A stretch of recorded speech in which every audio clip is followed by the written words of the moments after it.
Okay, we are taking a look at the triplet project, or the cloning project, as we refer to it, because we're going to be doing more than 3 of these guys. So you can see this previous project done by a student. I'm going to treat it as my own. So you first start out the project by making sure that you take a picture from a wide enough view that you can include all of the different places that you're going to put the person. And when you do it, you want to make sure that each one of them is in focus, so it's not a bad idea to take a few shots each time and get the poses right and the focus and lighting correct. All of the pictures should be taken from the exact same angle, height, and distance. And once you have them all, it is best to go through and review. So each of these pictures is all in the same place. I need to review those 3, and I like to right click and mark them green on the computer before that, and then when we switch to list view, you can generally see which ones are marked with a little green dot. There it is. So you can tell which ones you want to actually include inside the program. I'm going to go back to that view, switch it to the next person. Okay, we're choosing the best shot out of each of those. Right click, choose green. Right click, choose green.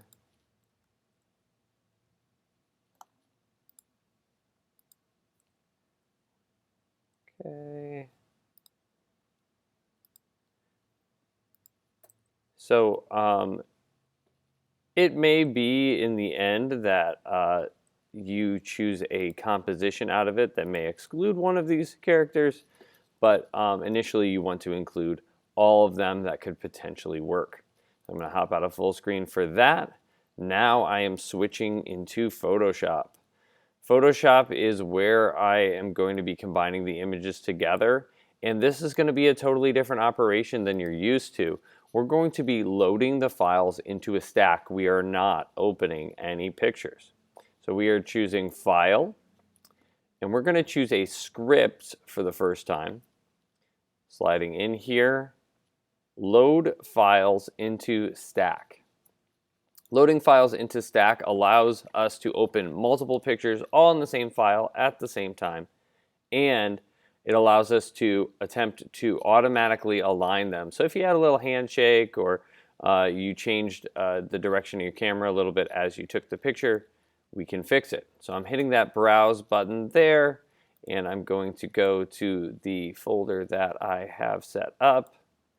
Okay, and oh look, all of my green little tags. That's going to be very helpful.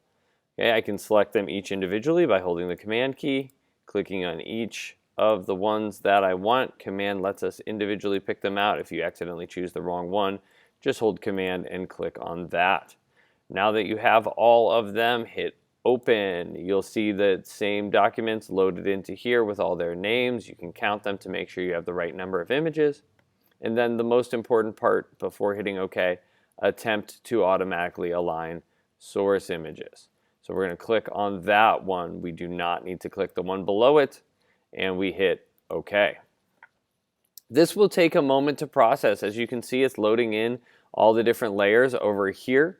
You may not notice any changes to the main area here, but you probably will notice a little spinning thing and all this progress happening. This is the computer using its AI-like functionality to assess the images, view what's inside of them, align the lines to the best of its ability. It'll even warp them and bend them to make them match. Once they're in there, you may even see the canvas expand a little bit bigger, and so you can see this translucent portion over here. That's because it had to rotate some of the pictures just slightly in order for this to work. You may see something more dramatic. It just depends on how shaky your hands were and how, or perhaps how consistent you were in holding that camera still. Now that I have them in here, it's extremely important to assess the pictures, and you want to align your layers over here to be in order from front to back. Front being the person closest to you on top, back being the person furthest away at the bottom. So I'm going to turn off all of these and just look at one at a time. I'm going to hold the Option key, and then I'm going to click on this eyeball. So Option, and now it's just showing me this back, this one that's at the furthest back. That is definitely not my furthest back person, so I'm going to be looking for whoever is going to be at this chair back here or over here at this couch. So let's find those people first. Okay, this guy's further back, so I'm going to slide him down. Okay, I'm going to turn on the next one. Oh, he's really far back, so I'm going to slide that to the bottom. Okay, eyeball on. Okay, that guy's further back, so I'm going to slide him. And then our last one, this one's all the way in the front, so that's perfect. I've got my nice stack here. So I'm going to hide everything except for the back layer now, holding that Option key and clicking on the eye. This one does not get any cuts whatsoever because we need a background. And if we cut the background off of this one, it's gone. If you happen to have a solid blank background layer, you can slide that all the way behind, and you can use that as your background.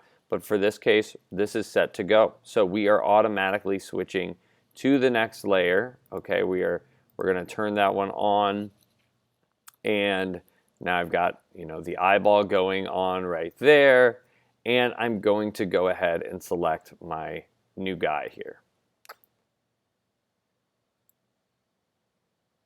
Now the tool that I'm using at this moment is the Object Selection tool. It's located over here on the left.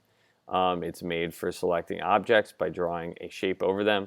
If you get it while it's thinking, it will automatically have found multiple objects in your scene, and you'll see them glow, which can be handy.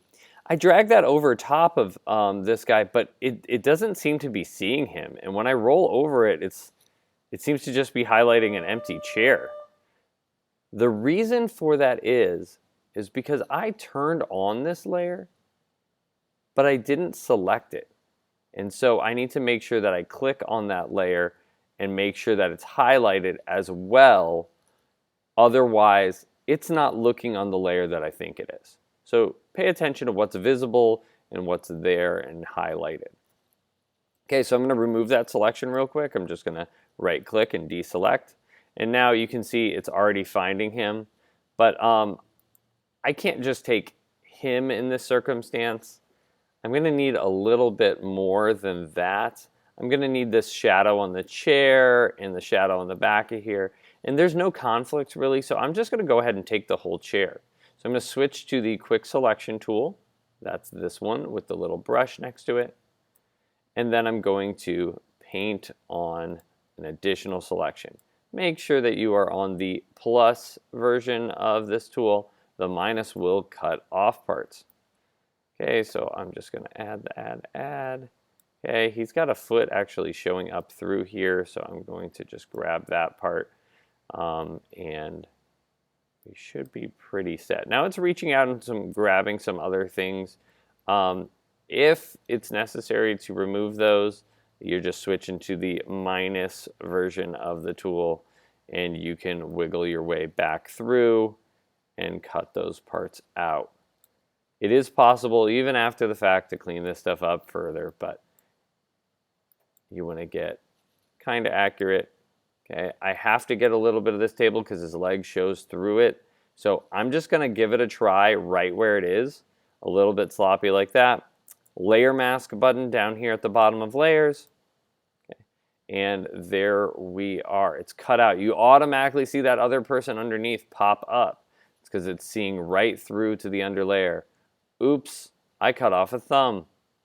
How can I add it back in? Well, layer mask, paintbrush, set it to white, and boop. Now it's painted right back in there. You can clean things up with the paintbrush nice and easy.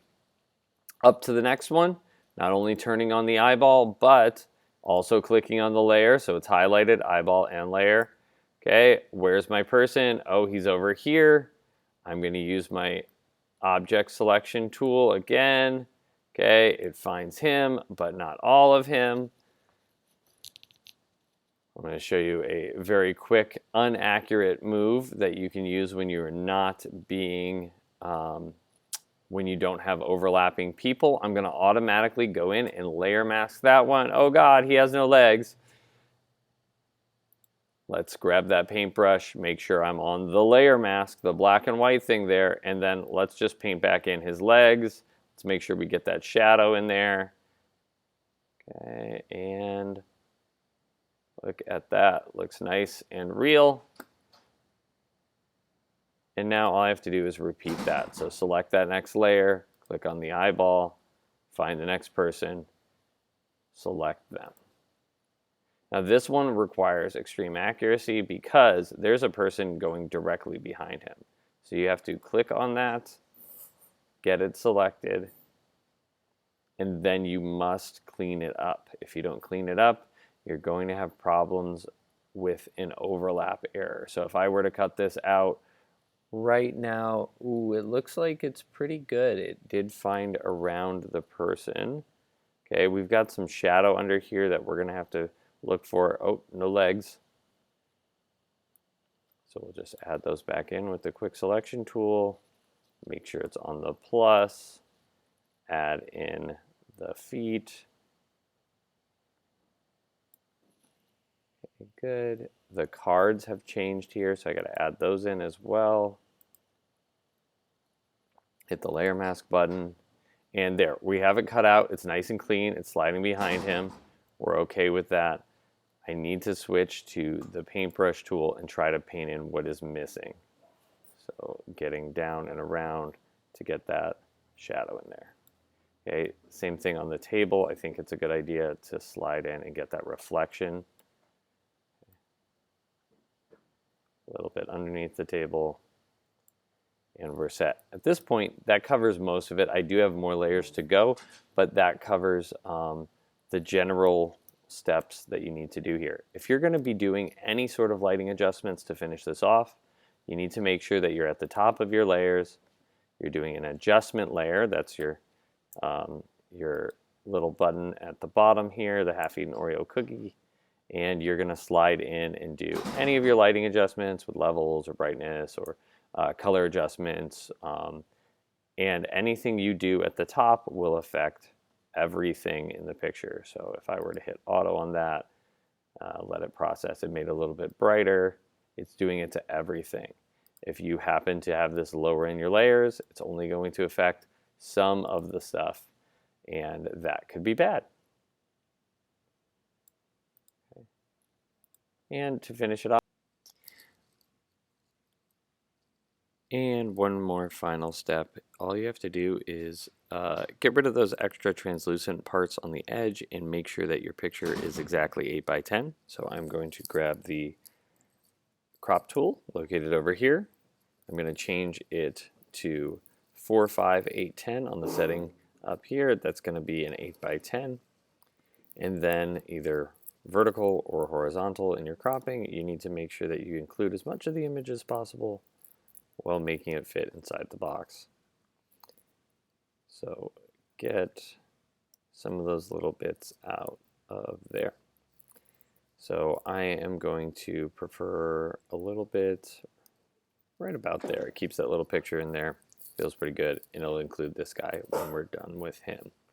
If you encounter any situation where you need to add information, there is a little box up top here, and it'll only be available when you are on a specific layer that has background information. So you would want to crop it when you're on your background, and you can choose content aware. It'll fill in the gaps for you. So extra spaces, it'll use this information along the top to try and fill in the rest of the ceiling. So now that's cropped, check mark. And that's going to be your final image to save. Okay, and save a copy to turn it to JPEG.